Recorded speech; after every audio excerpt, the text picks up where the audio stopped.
The National Weather Service in Springfield has issued a tornado warning for southeastern Barry County, southeastern Stone County, until 11:15 p.m. Central Daylight Time. At 10:50 p.m. Central Daylight Time, a severe thunderstorm capable of producing a tornado was located near Beaver, or 9 miles southeast of CASSVILLE, and moving northeast at 35 miles per hour. Expected hazard include tornado and quarter-size hail. This is a radar-indicated threat. The following impacts are expected. Flying debris will be dangerous to those caught without shelter. Mobile homes will be damaged or destroyed. Damage to roofs, windows, and vehicles will occur. Tree damage is likely.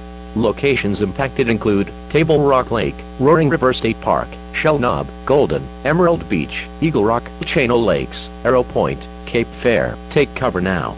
Move to a basement or an interior room on the lowest floor of a sturdy building. Avoid windows. If you are outdoors, in a mobile home, or in a vehicle, move to the closest substantial shelter and protect yourself from flying debris. Repeating, a tornado warning has been issued until 11:15 p.m. Central Daylight Time. For the following counties, in Missouri, Barry and Stone,